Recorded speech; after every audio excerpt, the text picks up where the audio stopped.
लपंडाव या मालिकेचा आजचा म्हणजेच 30 सप्टेंबरचा भाग तुम्ही ऐकत आहात। हा रिव्ह्यू ऐकत आहात तुम्ही प्रेक्षकांनो फक्त आणि फक्त आपल्या चॅनलवर। तर बघा, सुरुवातीला त्यांनी दाखवलंय ही सरकार त्या XYZ व्यक्तीला धमकवते आणि त्याच्या हाताखाली जी बाई ठेवली आहे तिला सांगते की याला जेवायला देऊ नका। सरकार आता त्या घरातून निघाली आहे। इकडे सखीला आलंय टेन्शन। आपण आपल्या आईला सांगून तर बसलो की स्वयंवर करू, पण पुढे काय होणार? आणि एक्झॅक्टली सरकारला पण हेच टेन्शन आलंय की या सखीने जर स्वयंवर केलं तर काय होईल? आपल्या हातातून तर सगळंच फिसकटून जाईल। इथे सरकारला रस्त्यात एक मुलगा अडवतो जो त्यांचा दुश्मन आहे आणि आता तो सरकारला अडवून विचारतो, काय चाललं सरकार? इकडे कुल्फी सखीला म्हणते, ए सखीताई, अगं तुझं लक्षच नाहीये माझ्याकडे, तू टेन्शन मध्येस का? तू हॅपी नाहीयेस ना? मग सखी म्हणते, नाही ग, मी हॅपी आहे। आता ही कुल्फी म्हणते, तू ओके नाहीयेस पण आता होशील। माझ्याकडे तुला ओके करायचा फॉर्म्युला आहे, हे घे आईस्क्रीम। आता ती काकू आली आहे सखीला आईस्क्रीम घेऊन आणि इकडे हा जो मुलगा आहे तो सरकारला धमकवतोय, काय हो सरकार, तुम्हाला तोला मोलाचा जावई हवाय ना? तुमच्या मुलीने तर स्वयंवर करायचं रचलंय। आता सरकार त्याला इग्नोर करून तिथून जात असते तेव्हा तो मुलगा म्हणतो, तुमच्या मुलीशी स्वयंवर मीच करणार बरं का। सरकारला येतो राग। आता यांनी काय केलंय प्रेक्षकांनो, आज एका मागोमाग एक सीन दाखवले। आता ही काकू सखीला मॅन्युप्युलेट करायचा प्रयत्न करते। ती सखीला म्हणते, नको त्रास करून घेऊ। मग सखी म्हणते, नाही ग काकू, त्रास नाही, पण आता टेन्शन आलंय, जरा एकटं वाटतंय ग, माझी आई माझ्यासोबत नसल्यामुळे। मग ती काकू म्हणते, असं का बोलतेस बेटा, तू एकटी का पडशील? आम्ही आहोत ना तुझ्यासोबत, मी आहे तुझी आवडती काकू, कायम तुझ्यासोबत आहे। सखीला ती आता विश्वासात घ्यायचा प्रयत्न करते असं दाखवलं त्यांनी। आता एकीकडे सरकार आणि कान्हाची डील त्यांनी दाखवली आहे आणि एकीकडे ही काकू त्या सखीला विश्वासात घेते असं त्यांनी दाखवलंय। सरकार आता त्या मुलावर चिडणार असते तेव्हा तो मुलगा सरकारला म्हणतो, कूल डाऊन सरकार, कूल डाऊन। तुम्हाला एवढंच सांगायचंय मला की तुमच्या मुलीने माझी वाट मोकळी केली आहे। आता मी स्वयंवरात तुम्हाला भेटणारच। काय झालं, काही प्रॉब्लेम आहे का? नाही म्हणजे ओपन स्वयंवर आहे बाबा। तुमचं सोन्या मोन्या गोन्या कोणी सिंहासनावर बसण्यापेक्षा मी बसलेला बरा। सरकार लक्षात ठेवायचं, विकीचा चाम हरणार नाही, स्वयंवर मीच जिंकणार असं म्हणून विकी आता गाडीत बसून निघून जातो आणि आता सरकार समोर तिचा तो धीर येतो परशुराम आणि ती त्याच्यावर राग काढते।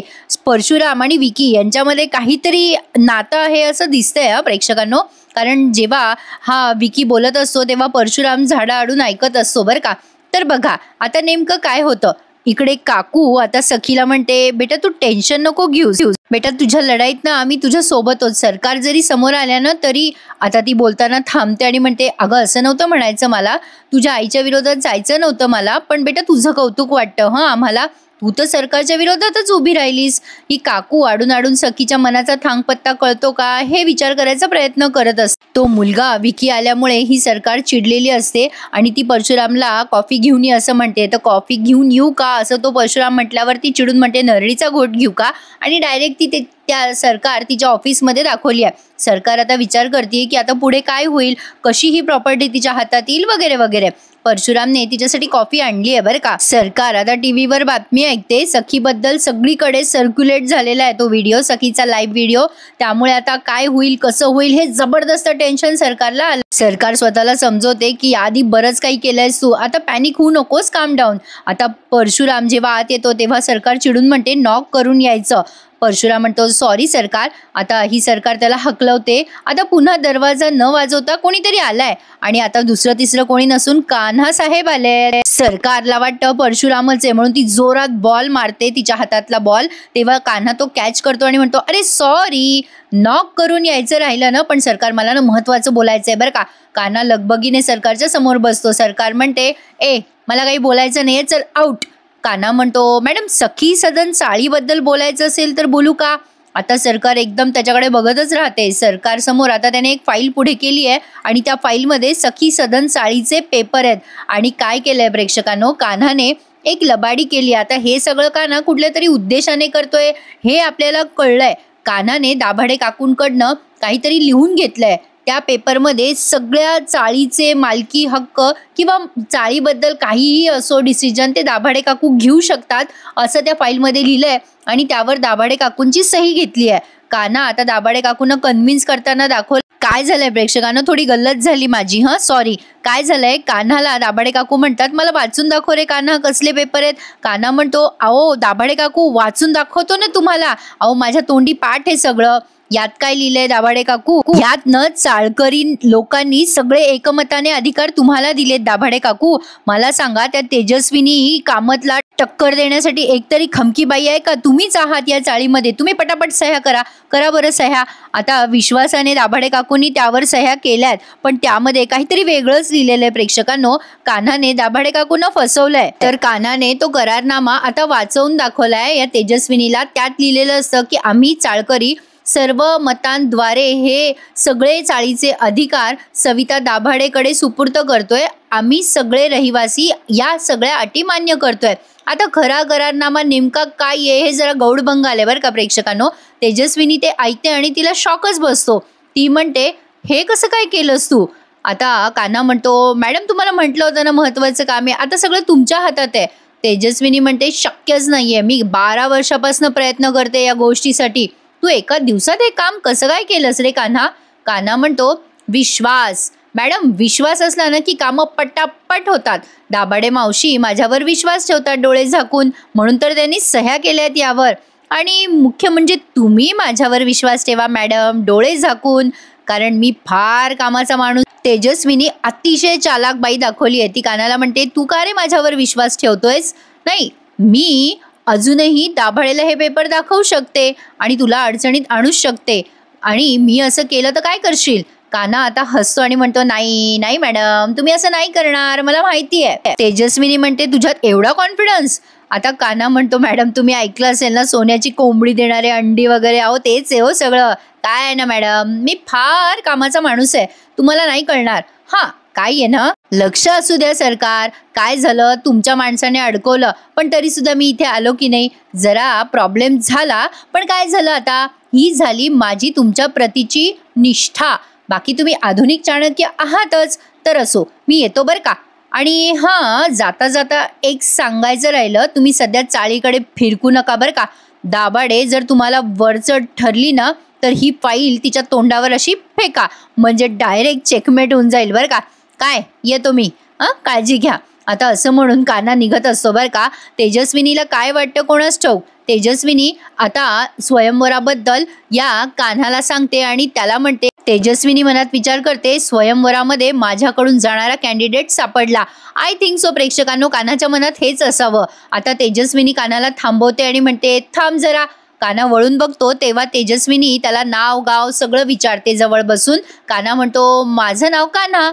मग तेजस्विनी म्हणते, पुढे काही नाही का? मागे पुढे काही आहे? कान्हा म्हणतो, आहे, कान्हा शिवराज महाडिक. मग तेजस्विनी त्याला विचारते, लग्न झालंय का रे तुझं? कान्हाने फार मजेशीर उत्तर दिलं बरं का. मॅडम कसं लग्न होईल, इथे तर कोणी नोकरी देत नाही, छोकरी कोण देणार? काय मॅडम, कधीपासनं लग्न करायचा प्रयत्न करतोय, पण छोकरीच कोणी देत नाही. आता इकडे काकू या सखीला समजवते. काकू म्हणते, सखी तू स्वयंवर कर, पण तुला समजून घेणारा, तुझी साथ देणारा मुलगा असेल ना, अशाच मुलाशी लग्न कर.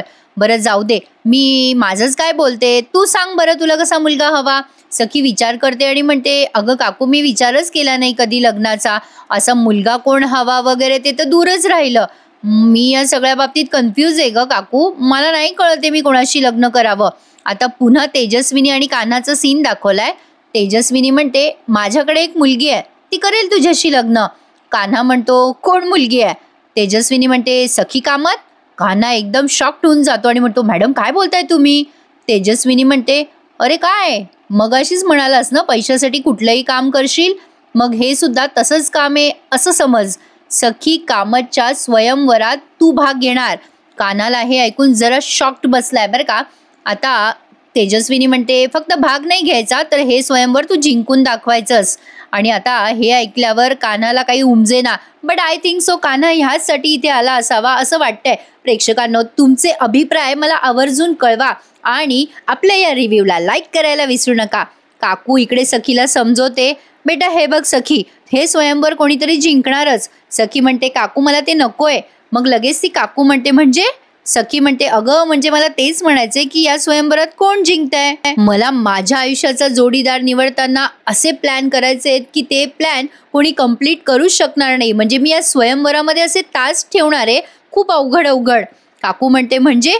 सखी म्हणते, म्हणजे जे हे मी ठरवलेले तास पूर्ण जो करेल तोच माझ्या आयुष्याचा परफेक्ट मॅच ठरणार आहे. पण कळत नाहीये मी कसं प्लॅन करू. आता या विचाराने टेन्शन आलंय ग काकू मला. काकू आता फक्त जाता जाता सांगते, सखी तुझ्या निर्णयावर ठाम राहा, टेन्शन घेऊ नकोस आणि मागे हटू नकोस. एवढं बोलून काकू निघून गेली आहे. सखी आता विचार करते, या सगळ्यांना काही वाटू देत, पण मला हे लग्न करायचं नाहीच आहे आणि संसारही करायचा नाहीये. मी माझ्या बाबांचं स्वप्न पूर्ण करणारच. त्यासाठी मी स्वयंवराचा तमाशाही करेल. आता इकडे कान्हा म्हणतो, मॅडम अहो हे काय बोलताय तुम्ही, कसं शक्य आहे. अहो त्या बेबी सरकार मला वाऱ्याला पण उभं करणार नाही एवढं सगळं झाल्यावर.